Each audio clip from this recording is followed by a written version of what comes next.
السلام علیکم friends, welcome to کتاب نگری یوٹیوب چینل کتابوں کی نگری میں خوش آمدید۔ میں ہوں آپ کی ہوسٹ اقرا یاسین اور آج میں آپ کے لیے لے کر آئی ہوں بیلا راجپوت کی قلم سے تحریر کردہ ناول میرا عشق تو میری سلطنت کے ایپیسوڈ نمبر 8 کو لے کر۔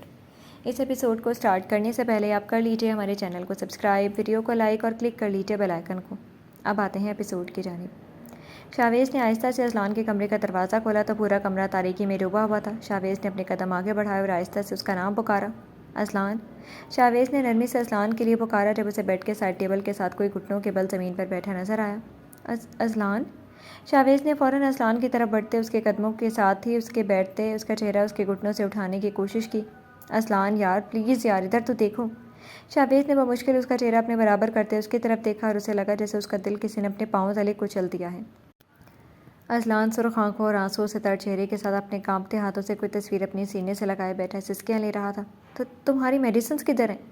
اذلان کو سانسوں کو بے ترتیب ہوتے دیکھ کر شاویز نے فوراً اس کے پاس سے اٹھتے پینک ہوتے کہا اور اس کی میڈیسنز ڈھونڈنی چاہییں جب اذلان نے بے ساختہ اس کا بازو پکڑا اور اس کے گلے لگتے بچوں کی طرح بلک بلک کر رونا شروع کر دیا۔ شاویز نے اپنی آنکھوں میں آئی نمی کو پیچھے دھکیلتے اپنے بازو زور سے اس کے اطراف میں باندھے۔ شاہ، میں کیا کروں؟ مجھے آج پھر سے وہ بہت یاد آ رہی ہے۔ اذلان نے اس کے سینے میں منہ چھپاتے ہچکیاں لیتے کہا تو شاویز نے گہرا سانس لی، اپنے اندر کھینچا۔ پلیز یار ایسے نہ کر میرے ساتھ، میں تمہاری یہ حالت نہیں دیکھ سکتا۔ شاویز نے اپنی گرفت اس کی گرد مضبوط کرتے کرب زدہ لہجے میں کہا، میں یہاں کیا کر رہا ہوں؟ مجھے میری نور کے پاس اور میری حور بھی تو تھی، مجھے ان کے پاس ہونا چاہیے۔ ہم نے تو ساتھ جینے مرنے۔ اذلان نے اور تیزی سے روتے ہوئے اپنی بات پوری کرنی چاہی جب شاویز نے اس کے چہرے سے اس کے بال پیچھے کر کے اس کے آنسو نرمی سے صاف کیے اور اسے اپنے ساتھ اوپر کھڑا کرنے کی کوشش کی۔ اٹھو تو صحیح یار، بس۔ شاویز نے اسے کھڑا کرتے بیڈ پر بٹھایا اور اسے لٹا کر اس پر کمفرٹر درست کیا۔ شاویز نے اس کے پاس والی سائڈ ٹیبل سے اس کی میڈیسنز ڈھونڈنی چاہییں تو اسے پہلے ڈراور سے ہی مل گئی تھیں۔ شاویز نے میڈیسن اٹھاتے اذلان کی طرف دیکھا جو سختی سے آنکھیں بند کیے شاویز کے بازو پر اپنی گرفت سخت کیے ابھی بھی آہستہ آہستہ سسکیاں لے رہا تھا۔ اذلان پلیز یہ میڈیسنز لے لو، میرے لیے لے لو۔ شاویز نے اس کے ہاتھ پر اپنا ہاتھ رکھتے نرمی سے کہا تو اذلان نے آہستہ سے اپنی آنکھیں کھول کر سرخ آنکھوں سے اس کی طرف دیکھا۔ بیٹھو، شاویز نے اسی نرمی سے کہا تو اذلان اب کی بار بغیر کچھ کہے بیٹھ کر میڈیسن لی اور واپس سے لیٹ کر کروٹ بدل لی۔ جب شاویز نے میڈیسن واپس اسی جگہ پر رکھ کر اس کی طرف دیکھا اور گہرا سانس لے کر اٹھنا چاہا جب اذلان نے واپس سے اس کے بازو کو پکڑا، میرے پاس رہو شاہ پلیز۔ اذلان نے آہستہ سے کہا تو شاویز نے بھی کچھ کہے بنا اس کے ساتھ بیڈ پر جگہ سنبھالی اور اس کے بالوں میں اپنی انگلیاں چلانے لگا۔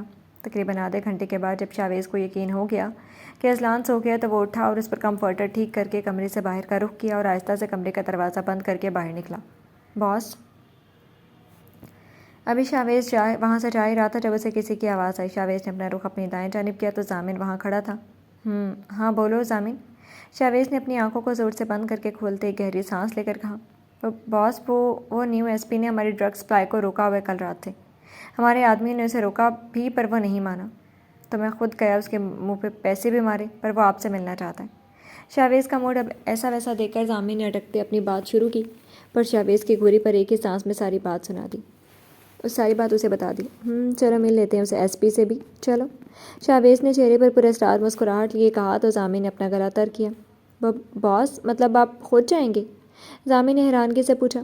کہنا تو یہی چاہ رہا ہوں۔ اس کے بیتوقع سوال پر شاویز نے سرد انداز میں تنزیہ کرتے ہوئے کہا، سوری باس، چلیں پھر ابھی وہ اپنے گھر پر ہے، ہمارے آدمی اس پر نظر رکھے ہوئے، ضامن نے سنجیدگی سے کہا تو شاویز نے اسے اشارہ کر کے اپنے قدم آگے بڑھائے تو ضامن بھی اس کے پیچھے ہو لیا۔ ویٹ۔ ابھی شاویز لیونگ روم کراس کر کے باہر کی طرف بڑھتا جب اس کے دماغ میں کچھ کلک ہوا تھا۔ ایک کام کرو ضامن، ویسے تو مینشن کے آس پاس بہت زیادہ تعداد میں گارڈز ہیں پر تم 3 سب سے اچھے گارڈز بیسمنٹ میں سے ابھی میرے پاس لے کر آؤ جب تک میں آتا ہوں۔ اذلان نے اپنا رخ واپس پیچھے کرتے ضامن کی طرف دیکھتے ہوئے کہا تو اس نے ہاں میں سر ہلایا اور بیسمنٹ کا رخ کیا تو شاویز نے جلدی سے اپنا رخ سیڑھیوں کی طرف حور کے کمرے کی جانب کیا۔ اس کے کمرے کے باہر پہنچتے شاویز نے اسے جلدی سے کمرے کا دروازہ کھولا تو حور کو بیڈ پر پسینے سے شرابور لمبے لمبے سانس لیتے دیکھ کر اسی تیزی سے اس کی طرف بڑھا۔ کیا ہوا حور؟ شاویز نے بیڈ کی اسی سائڈ پر کھڑے ہوتے اس کے چہرے پر چپکے بالوں کو سائڈ پر کر کے پوچھا۔ شاویز۔ حور نے شاویز کی آواز اور اس پر اور اس کے لمس اپنے چہرے پر محسوس کرتے اپنا چہرہ اوپر اٹھا کر آنسوؤں سے تر چہرے کے ساتھ دیکھا۔ کیا ہوا حور، ایسے کیوں بیٹھی ہو؟ پھر سے کوئی برا خواب آیا کیا؟ شاویز نے حور کی آنکھوں میں تیرتے خوف کو دیکھ کر نرمی سے کہا تو حور نے جلدی سے ہاں میں سر ہلایا۔ ہاں مجھے آپ ابھی حور کچھ بولتی جب دروازے پر نوک ہوا۔ شاہویز اور حور دونوں نے دروازے کی طرف دیکھا جہاں ضامن نظریں نیچے کیے سنجیدگی سے کھڑا تھا۔ میں وہیں پر آ رہا تھا، یہاں آنے کی۔ ضامن کو یہاں دیکھ کر شاہویز نے بمشکل خود کا غصہ ضبط کنٹرول کیا اور سرد لہجے میں کہنا چاہا۔ جب ضامن نے اس کی بات بیچ میں کاٹی، آئی ایم سوری باس، لیکن وہ ایس پی ان سارے ڈرگس کو کسی کو سیل کر رہا ہے۔ آدھے گھنٹے میں ان کے ساتھ ملاقات ہے، ہمیں جلدی سے وہاں جانا ہوگا۔ ضامن نے جلدی سے اپنی بات کہی کہ اس سے پہلے شاہویز اس سے کچھ کہتا۔ اس کی بات سن کر شاہویز نے گہرا سانس لے کر اپنے چہرے پر ہاتھ پھیرا۔ حور، اب ڈرنا نہیں ہے، میں تھوڑی دیر میں آ جاؤں گا، اور اذلان بھی تو ہے، وہ نیچے اپنے کمرے میں ہے، سو رہا ہے۔ تم ریسٹ کر لو، پھر فریش ہو کر اس کے پاس چلے جانا، اوکے؟ اگر وہ نہ بھی اٹھا ہو تو اسے اٹھا لینا۔ شاہویز نے جلدی سے حور کے چہرے پر آئے آنسو صاف کرتے نرمی سے کہا، جبکہ حور بار بار نام میں سر ہلائے جا رہی تھی۔ نہیں پلیز آپ میری بات۔ حور نے اور تیزی سے روتے ہوئے کچھ کہنا چاہا جب شاہویز کا موبائل بجا۔ حور ریلیکس، کچھ نہیں ہوا، میں آ کر تمہاری بات سنتا ہوں۔ اب چپ۔ شاہویز نے اسے نرمی سے کہتے اس کی بات سنے بغیر جلدی سے اپنا رخ کمرے سے باہر کیا، جب ضامن بھی اس کے پیچھے ہی باہر نکلا۔ باہر 3 گارڈز کو دیکھتے شاہویز نے اپنے حور کے کمرے کا دروازہ لاک کرتے اپنے قدم ان کی طرف بڑھائے۔ قاسم، اوہ، تم سے بیسٹ کوئی کیسے ہو سکتا ہے؟ میں تو تمہیں بھول ہی گیا تھا، پر فی الحال کے لیے بس یہ ہے کہ تمہیں اور اپنے ساتھ ان میں سے کسی کو بھی لے لو۔ جب تک میں نہیں آتا حور کی حفاظت تمہارے ذمہ ہے، اوکے؟ اور جب اذلان اٹھ جائے گا تو تم لوگ جا سکتے ہو، اور تم میں سے تیسرا جو بھی ہے وہ سیڑھیوں سے نیچے انٹرنس پر ہوگا، اوکے؟ اب رات کو ملتے ہیں۔ اور وہاں آنا میم آئی اور میرے بارے میں کچھ پوچھیں یا یہ کہیں کہ تم لوگ یہاں کیوں ہو تو بس اتنا کہنا کہ وہ یہ سب مجھ سے پوچھ لیں۔ شاہویز نے جلدی سے ان کو اقدامات دے کر کہا اور ان کے یس باس کہنے پر باہر کی طرف رخ کیا اور مینشن سے نکلتا چلا گیا۔ اس نے آہستہ سے اپنے چکراتے سر کو پکڑتے اپنی آنکھیں کھولی اور 2 منٹ کے لیے ادھر ادھر دیکھتی رہی۔ اب پھر سب کچھ یاد آنے پر جلدی سے اٹھ کر بیٹھی۔ شاہویز اور اسلامک کیا؟ حور نے اپنے بالوں میں ہاتھ پھیرتے خود سے بڑبڑاتے ہوئے کہا، جب اس کے دماغ میں سب کچھ کسی فلم کی طرح چلنے لگا کہ کیسے شاہویز کے جانے کے بعد وہ وہی سب سوچتے اور روتے ہوئے ایسے ہی سو گئی تھی۔ مجھے انہیں سب کچھ بتانا ہوگا۔ حور نے جلدی سے اپنی آنکھوں میں آئے آنسو صاف کرتے اپنے قدم دروازے کی طرف بڑھاتے ہوئے کہا۔ حور نے اپنا دکھتا سر اپنے ہاتھوں میں پکڑا اور ہمت کر کے بمشکل دروازے کی طرف بڑھی اور دروازہ کھولا۔ حور نے بنا ادھر ادھر دیکھے کمرے سے باہر نکلنا چاہا، جب اس کی نظر دائیں جانب کھڑے گارڈ پر پڑی اور اس نے جلدی سے 2 قدم پیچھے کی جانب لیے۔ میم، آپ کو کسی چیز کی ضرورت ہے کیا؟ اس گارڈ نے مؤدب انداز میں پوچھا تو حور نے نفی میں سر ہلایا۔ شاہویز؟ حور نے نام میں سر ہلاتے ہی شاہویز کا پوچھنا چاہا، جب اس کی نظر بائیں جانب کھڑے گارڈ پر پڑی۔ حور کے چہرے پر فوراً خوف کی دائی لہرائی اور اس نے جلدی سے قدم پیچھے لیے۔ تو تم میں شاہویز؟ حور نے خوف سے کانپتے مسلسل اپنے قدم پیچھے لیتے ہوئے کہا، میں سب کچھ انہیں بتا دوں گی۔ حور نے اپنی تمام ہمت جمع کرتے ہوئے چیختے ہوئے کہا اور اس گارڈ کے چہرے پر شیطانی مسکراہٹ آتے دیکھ کر بغیر کسی کو کچھ بھی سمجھنے کا موقع دیے بغیر اپنے پیچھے کی طرف جاتے قدم دروازے کی طرف بڑھائے اور فوراً کسی ہوا کے جھونکے کی طرح اس کے سامنے سے بھاگی۔ ہاں، مطلب تجھے سب یاد آ گیا؟ حور کے پیچھے لپکتے اس کا بازو اپنے ہاتھ میں لیتے اس گارڈ نے پراسرار لہجے میں کہا، جبکہ حور مسلسل خود کو چھڑوانے میں ہلکان ہو رہی تھی اور چیخ رہی تھی، چھوڑو میم کو قاسم۔ دوسرے گارڈ کو جب کچھ سمجھ نہ آیا تو عبدالقاسم کی بات پر فوری ان کی طرف بڑھا اور حور کا ہاتھ ایک جھٹکے سے اس کی گرفت سے آزاد کروایا تو حور اندھا دھند بغیر کچھ دیکھے سیڑھیوں سے نیچے بھاگی۔ عبدالقاسم نے اپنی گردن نکالی، اپنی گن نکالی اور اس گارڈ کے سینے کے آر پار کر دی۔ جب وہ درد سے کراہتے وہیں پر ڈھیر ہو گیا تو اس نے اپنی گن کا رخ حور کی طرف کیا اور نشانہ لیا اور فائر کیا۔ گن کی آواز سن کر حور بھاگ رہی تھی، آخری سیڑھی پر ایک دم سے جیسے جم گئی ہو، پر دوسرا فائر ہوتا ہی وہ خود بھی وہیں پر گرتی چلی گئی۔ جب اسے آخری آواز صرف اذلان کی سنائی دی جو زور زور سے اس کا نام پکار رہا تھا۔ اذلان حور کا نام زور سے پکارتے اس طرف بھاگا جو زمین پر بے سود پڑی تھی، پر ابھی اذلان اسے 2 قدم ہی دور تھا جب ایک بار پھر گولی کی آواز خاموش فضا میں گونجی۔ اذلان نے بے اختیار اس طرف دیکھا جدھر سے فائرنگ کی آواز آئی تھی، جہاں پر شاہویز لہو چھلکاتی آنکھوں کے ساتھ اوپر کی طرف دیکھ رہا تھا۔ اذلان نے اپنی نظریں بھی ادھر کی جدھر قاسم اذلان کا نشانہ لینا چاہ رہا تھا، پر شاہویز نے پہلے اس کے بازو پر گولی مار دی تھی اور اب وہ اوپر کھڑا درد سے کرا رہا تھا۔ جب اذلان نے گارڈز کو اسے بیسمنٹ میں لے جانے کو کہا، شاہویز کو دیکھ کر اذلان نے سب کچھ اگنور کیے حور کی طرف قدم بڑھائے اور تیزی سے اس کی طرف لپکا۔ حورے ڈال! اذلان نے اس کے وجود کے پاس ہی نیچے زمین پر بیٹھتے اس کا گال تھپتھپاتے کہا اور پھر غور سے دیکھا کہ اس کا خون کہاں سے بہہ رہا ہے، کیونکہ مرون کلر کے فراک میں خون واضح نہیں تھا، پر نیچے سفید فرش خون سے رنگ گیا تھا۔ اذلان نے اس کے زخم دیکھا جو اس کی پسلیوں سے تھوڑا نیچے تھا اور ادھر سے تیزی سے خون بہہ رہا تھا۔ اذلان نے اپنا ہاتھ زور سے اس کے زخم پر رکھا جب شاہویز جلدی سے ان دونوں کی طرف بڑھا۔ اذلان نے شاہویز کو اپنے نزدیک ہی بیٹھتے دیکھ کر پانی بھری آنکھوں سے اس کی طرف دیکھا۔ میں اپنی ڈال کو نہیں کھانا چاہتا شاہ، اسے کچھ نہیں ہوگا نا؟ اذلان نے آنکھوں میں امید لی۔ اذلان کے بازو کو ہلاتے کہا تو شاویز نے جلدی سے ہاں میں سر ہلایا اور اس کا بازو پکڑ کر نبض چیکی جو کافی سلو چل رہی تھی۔ شاویز نے اذلان کو آنکھوں ہی آنکھوں میں تسلی دیتے حور کے وجود کو بازوؤں میں اٹھایا اور اسے لے کر اپنے کمرے کی طرف بڑھا۔ اس نے اپنے کمرے کی بیک سائڈ پر بنے دروازے سے لے جاتے ایک اور دوسرے کمرے میں لٹایا جو بالکل ہاسپٹل کے روم کی طرح تھا، ہر چیز ادھر موجود تھی۔ جب ڈاکٹرز کی پوری ٹیم، وہی 2 میل اور فیمیل ڈاکٹرز اور ان کے ساتھ اور بھی نرسز وہاں آئیں اور جلدی سے حور کی طرف بڑھے۔ سر آپ باہر جائیں پلیز، شاویز کے سر چہرے کو دیکھ کر ڈاکٹرز نے گلا تر کرتے کہا تو شاویز نے بات کو سمجھتے بغیر کچھ کہے اپنا رخ اس کمرے سے باہر کیا۔ شاہ پلیز، حور کو کچھ نہیں ہونا چاہیے۔ شاویز نے اپنے قدم واپس نیچے کی طرف لیے اور اذلان کو ایسے ہی اس جگہ پر بیٹھے ہوئے دیکھ کر اس کے کندھے پر ہاتھ رکھا۔ جب اذلان نے اس کا وہی ہاتھ اپنے ہاتھ میں لیتے زور سے پکڑتے کھوئے کھوئے لہجے میں کہا اسے کچھ نہیں ہوگا اذلان، آئی پرومس۔ اچھا یہاں سے تو اٹھ، ڈاکٹرز ہیں نا، آپ دیکھنا وہ بالکل ٹھیک ہو جائے گی۔ شاویز نے اپنے دماغ میں چلتی ساری سوچوں کو جھٹکتے اذلان کو اپنے ساتھ کھڑا کرتے نرمی سے کہا اور اسے لیے وہاں رکھے صوفے پر بیٹھا۔ تقریباً 3 گھنٹے بعد جب شاویز کا صبر جواب دے گیا تو اس نے اپنے کندھے پر سر رکھ کے غنودگی میں گئے اذلان کو نرمی سے دیکھا اور اس کا سر صوفے کے پشت سے لگا کر وہاں سے اٹھا اور تیزی سے اپنے کمرے کی طرف بڑھا۔ ابھی وہ اپنے کمرے کا دروازہ کھولتا جب دروازہ کھول کر ڈاکٹرز باہر آئے۔ اتنی دیر کس خوشی میں لگائی ہے؟ تم لوگوں کو اس لیے ٹرین کروایا تھا کہ ایک نازک سی لڑکی پر 3-4 گھنٹے لگا دو، تو مشن میں تم لوگ کیا کرو گی؟ ڈاکٹرز کے باہر نکلتے ہی شاویز نے آہستہ آہستہ آواز میں دھاڑتے ہوئے کہا تو ڈاکٹرز نے اپنا گلا تر کر کے فوراً نظریں نیچے کی۔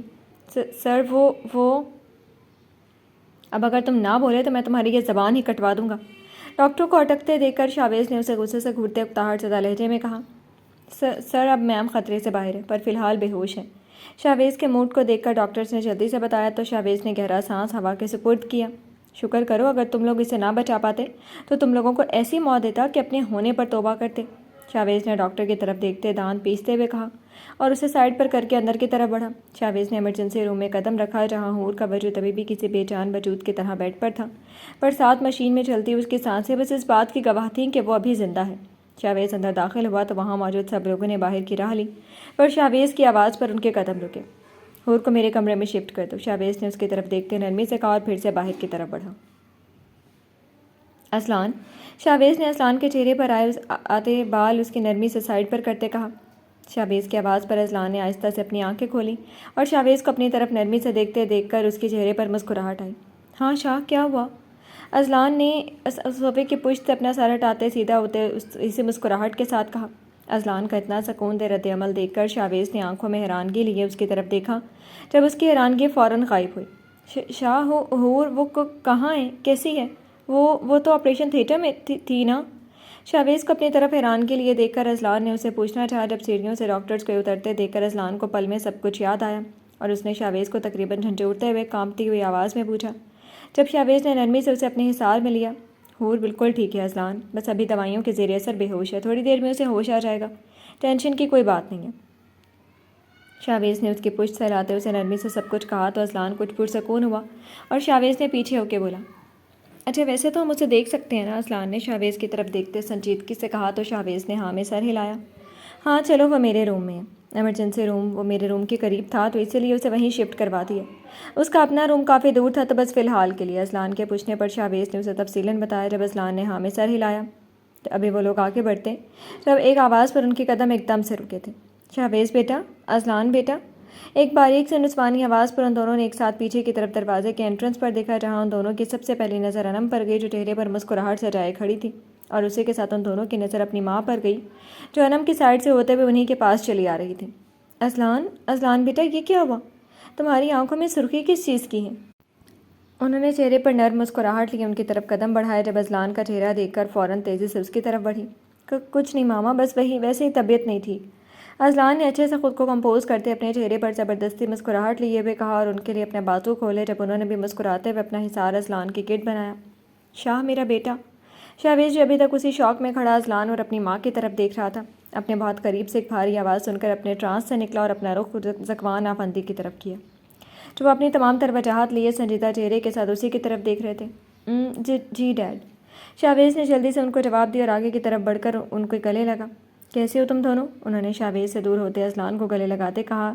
دونوں نے آہستہ سے ہاں میں سر ہلایا۔ سب ٹھیک؟ شاویز نے زینب آفندی کو گلے لگاتے سنجیدگی سے کہا اور اپنا رخ انم کے ماں باپ کی طرف کیا۔ السلام علیکم انکل آنٹی۔ شاویز نے اپنی ماں کے سر کو چوم کر پیچھے ہوتے ہوئے ان کی طرف دیکھتے کہا، ارے وعلیکم السلام بیٹا۔ شیرازی صاحب نے شاویز کو گلے لگاتے ہنستے ہوئے کہا تو ان کے میٹھے مزاج پر شاویز نے اپنی آنکھیں گھمائی اور ان کے گلے لگ کر پیچھے ہوئے جب اذلان نے بھی ان سے ملا۔ آپ لوگ اچانک؟ انم کہہ رہی تھی کہ انکل آنٹی تو اسی ویک آئیں گے پر آپ کو ابھی دیر ہے۔ شاویز نے مسز شیرازی کی طرف دیکھ کر آہستہ سے ان سے مل کر واپس سے اپنا رخ اپنے ماں باپ کی طرف کیا اور سنجیدگی سے بولا، کیوں؟ ہم اپنے بیٹوں کو سرپرائز نہیں دے سکتے کیا؟ ذکوان افندی نے اپنے اسی ازلی انداز میں سنجیدگی سے کہا تو شاویز کے چہرے پر اکتاہٹ آتے دیکھ کر اذلان جلدی سے بولا، نہیں ڈیڈ ایسی بات نہیں ہے، آپ لوگ ریسٹ کریں، میں آپ سب کے لیے کچھ کھانے کے لیے ریڈی کرواتا ہوں۔ اذلان نے خود کو کمپوز کرتے چہرے پر مصنوعی مسکراہٹ لیے کہا، جی بالکل، میں بھی ذرا فریش ہو کر آیا۔ شاویز نے اذلان کو آنکھوں ہی آنکھوں میں سب سمجھاتے سنجیدگی سے کہا اور اپنا رخ اپنے کمرے کی طرف کیا۔ انم تم یہاں کھڑی کیا کر رہی ہو؟ تم بھی جاؤ، اسے کسی چیز کی ضرورت ہوئی تو دے دینا، جاؤ جاؤ شاباش۔ مسز شیرازی نے انم کو گھورتے ہوئے کہا تو اذلان فوراً سے بولا، نہیں آنٹی وہ بچہ تھوڑی ہے۔ اذلان نے سنجیدگی سے ہڑبڑاتے ہوئے کہا، اوہ ہو کم آن اذلان۔ انم نے اسے تیزی سے اذلان سے کہتی اذلان کے کچھ بھی بولنے سے پہلے اپنے قدم سیڑھیوں کی جانب لیے۔ شاویز نے تیزی سے اپنے قدم اپنے کمرے کی طرف بڑھاتے آہستہ سے اپنے کمرے کا دروازہ کھولا اور آگے کی طرف بڑھا۔ جب اس نے حور کو اپنی نظروں کے حصار میں لیا، کسی کا چہرہ زرد ہوا تھا اور چہرے کی ازلی معصومیت اور چمک غائب تھی۔ شاویز نے اپنی آنکھیں زور سے بند کر کے دوبارہ کھولیں اور اپنے قدم مزید آگے کی طرف بڑھائے۔ شاویز جب ایس پی کے گھر گیا تو اسے وہاں نہ پا کر اس نے اس کے پاس جانا تھا، پر اس کی لوکیشن ٹریس نہ ہوتے دیکھ کر سارا کام ضامن کے ذمہ لگا کر حور اور اذلان دونوں کی حالت کی وجہ سے وہ مینشن واپس آیا تھا، پر وہاں انٹر ہوتے ہی اس کی سب سے پہلی نظر قاسم پر پڑی تھی جو اپنے ہاتھ میں گن لیے کسی کا نشانہ لگائے ہوئے تھا، پر وہ نشانہ اذلان پر دیکھ کر شاویز کی آنکھیں فوراً سرخ انگارہ ہوئیں، پر اصل شوق تو اسے حور کے بے سود وجود کو زمین پر دیکھ کر لگا تھا۔ اسے لگا جیسے اس کا دل دھڑکنا بند ہو گیا ہو۔ کسی انجانے احساس کے تحت حور کی یہ حالت اسے تکلیف پہنچا گئی تھی، پر شاویز نے خاموش فضا میں گن لوڈ ہونے کی آواز پر فوراً تمام سوچوں کو پرے جھٹکا اور اپنے گن ہولڈر میں سے اپنی گن نکال کر قاسم کے بازو کو شوٹ کیا اور اس کی گن نیچے گر گئی اور وہ وہیں درد سے کراہنے لگا۔ جب شاویز آگے بڑھا اور اذلان کو کمپوز کرتے جلدی سے حور کو لیے مینشن کے ایمرجنسی روم میں پہنچا۔ جی تو فرینڈز، کیسی لگی آپ کو آج کے ایپیسوڈ؟ کمنٹ سیکشن میں ضرور بتائیے گا۔ پھر حاضر ہوں گے ناول کے نیکسٹ ایپیسوڈ کے ساتھ، تب تک کے لیے اجازت دیجیے۔ شکریہ، اللہ حافظ۔